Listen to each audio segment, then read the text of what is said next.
Welcome to Film Trip, a series where you take a look back at it. Fuck, but I can't even. I'm all thrown off. Wow. All right, let me do it, you fucking pleb.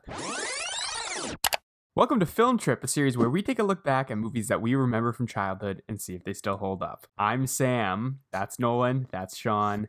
This week, Halloweentown. I'm all thrown off. Yeah, there was technical difficulties. I'm in Sam's basement right now.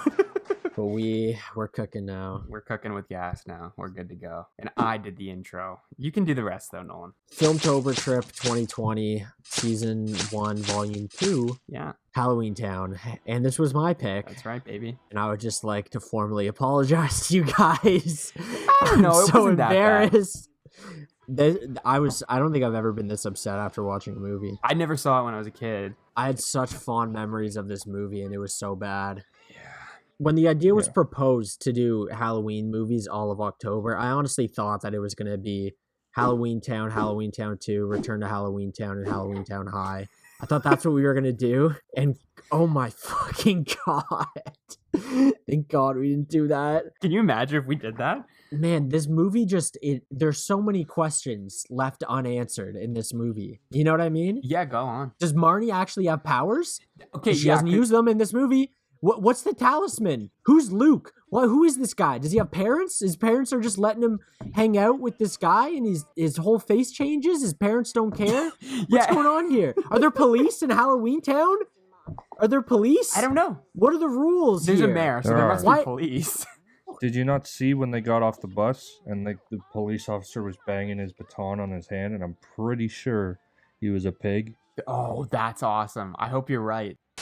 The fuck is his mom's beef with Halloweentown? Like, why is she being such a Wow. I'm sorry, excuse my language. Why is she being such a dick?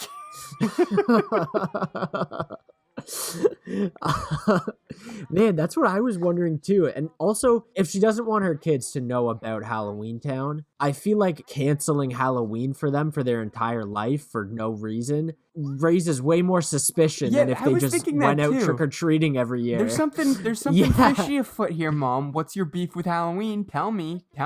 Yeah. And there was no they never tell us the turning point for her mom on Halloween. They just she had sex with this mortal man, had a baby with them. Now she fucking hates Halloweentown. They don't answer any questions. They never say why. I can understand why she might hate Halloweentown because Halloweentown looks like it sucks. Oh man, I have a note that says I would much rather live in the real world than this fucking place. It would just be so exhausting living in Halloweentown for your whole life. The girl who was the pumpkin pin holder, and she came in and she said something about put a pin in it, or I have pins and needles. Are all your jokes just about pins? Is that the only way you talk? Yeah, that's what I also found weird about the characteristics of the town is they talk about oh, there's witches and there's werewolves, and then there's people like that where it's that's not a costume, that's just them. Yeah. At the end of the movie when they all they're all watching the family talk monologue, and there's a guy in a kilt and there's a guy in a Civil War costume. Yeah, you just see a bunch of people in the classic Halloween costume. Someone's a cowboy, and you see Napoleon Dynamite. Someone in a salt and pepper. Yeah. Let's talk about what's the fucking brother's name? That dick. Let's talk about Dylan Cromwell. Dylan. Yeah, Fuck is that guy? Is he the fucking worst character that's ever been in a show or movie ever? Dude, I don't know what the fuck that guy was. Probably such not. a nerd. Such a nerd. He's I'm the only normal one. It's no, dude, you suck. Well, here's the thing about the D-Man is I did a little bit of research here, all right, and I kind of feel for him. Because he's 12 years old in this movie, and Marnie, the whole thing, the grandma's been trying to get her to use her powers for 13 years, because when she turns 13, then her powers go away. Dylan's 1 year away from losing his powers, and the grandma never mentioned it at all. Oh. And he has powers. It's all specifically because that night she was going to lose her powers. No, they mention it. They mention it that she's been trying to get her to go to Halloweentown to train with her for years. Too deep. You're going too deep. I'm not going too deep. They don't. No, you cannot deny that he got the shaft for most of it. Yeah, they talk about Sophie's powers and they talk about Marnie's powers. They never the grandma talk about does. the D-Man. They never talk about ever training the D-Man in magic. and he loses his powers in 1 year. 1 year. That's so irrelevant to the plot. Maybe this is why he's always acting out and like being so mean to his siblings, because he doesn't get any respect. You know It's like what? all I changed my mind. I like him. Yeah. Also, fuck him. I hate his guts. Dialogue in this was pretty bad. Yeah, like I found the worst dialogue was when the kid came in and then she said the big cheese. I'm something of a big cheese around here. It was like you I don't know, I don't like you're stinky or some shit. And then you say do you know what she said exactly? It was something stupid. He's like, I'm the big cheese around here. And then Marnie's like, yeah, you're the big cheese that stinks. I smelled something stinky. It must have been the big cheese. Oh yeah, she's like Luke comes in, he's like, hey Toots, let me buy you a soda, a pop soda down the street. Hey Grammy, back up a bit, okay? I wanna take this broad down the street, give a nice 1-2 with a pop soda. Maybe a malt liquor. Pretty sure he was wearing a white shirt with cigarettes rolled in the sleeve, and he was combing his hair when he was saying that.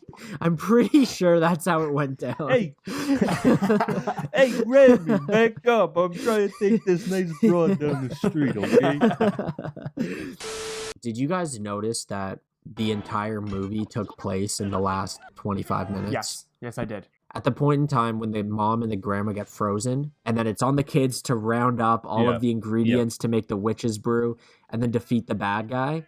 There's 25 minutes left in the movie, and you have to think. I did notice that. Yeah, you have to think 5 of that's credits. So there's 20 minutes of basically real movie in this. The rest of it is just the kids sneaking off to Halloweentown. Yeah, like if people want to know what my thoughts of like the actual, They don't. film writing, no, they love it. They love it. The comments will get in on you if you go after me. Comments go in on him if they ever try to get in on me. You know what I'm saying? What comments are you referring to? They love me. But I actually was like pretty in on this movie until like what you're talking about happened. The culmination to the climax is like very rushed, and it's just like not a payoff. Yeah. And the actual climbing to the climax is literally them getting 3 different things. Yeah, and they were ridiculously easy to get. Yeah, like there was no battle. No, there wasn't. There was no quest where she had to like learn magic on her own. Yeah, it was like the spots were so close to each other. Yeah. You're just like, okay, let's go to the barber shop, shave his head off. Oh, right down the street is the gym where you get the sweat. And then what was the last The dentist. one? Like they needed a vampire tooth. Well, that scene I actually liked, the one with the ghost. Yeah. I was like, all right, this is kind of funny. Like, this is kind of a fun scene. And then I remember earlier in the movie when the grandma said that ghosts are chronically depressed. I had that too. And there's this poor ghost is just probably, maybe this is like his me time. He's going to get a schwitz and he's just getting tormented by 3 kids. Miscellaneous scares. That wasn't scary. I want a miscellaneous scare. We'll get a couple of miscellaneous scares over here.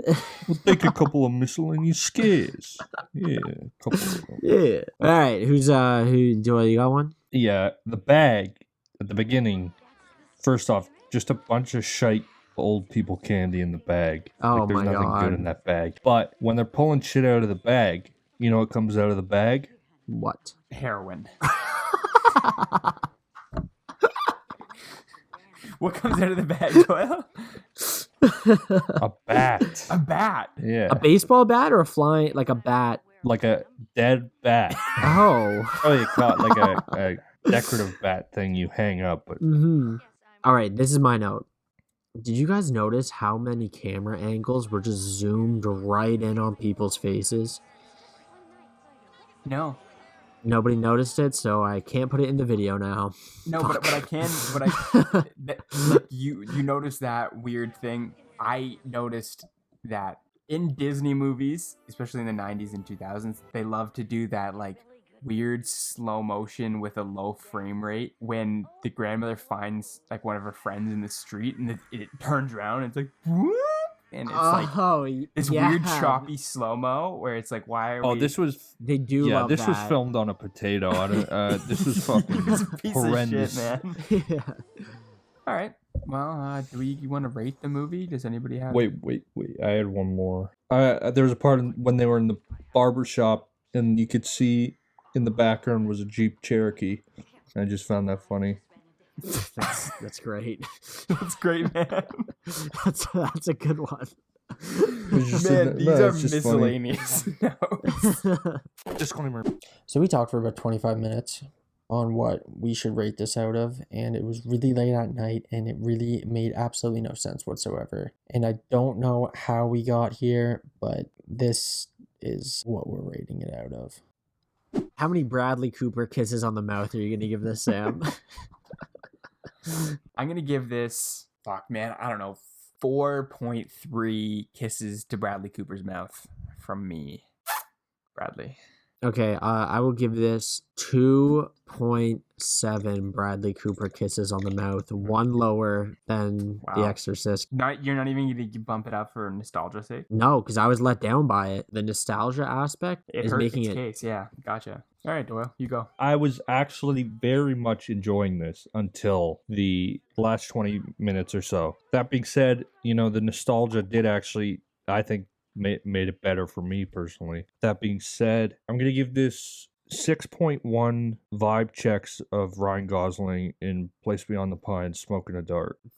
That What? That? came out of nowhere. Okay. That's okay. Because Bradley Cooper's in the movie. And I was like, what's the opposite of that? Is Ryan Gosling. Why can't you kiss Bradley Cooper? You have a problem with Bradley Cooper? I'm not even kissing Ryan Gosling. I'm just saying he's vibe checking. There's so many vibe checks in that movie where you're like, oh, that's a vibe. There's a lot Yeah, of there's a lot checks of in that vibes. movie. When he's just sitting there, oh, he's so sick. Yeah, he's sexy. I have like 4 pictures of him on my phone of him shirtless with tattoos, with blonde hair. You sure you don't want to kiss him? You can kiss him, man. Like, No, I didn't say I don't want to. I just said that that's not the score I gave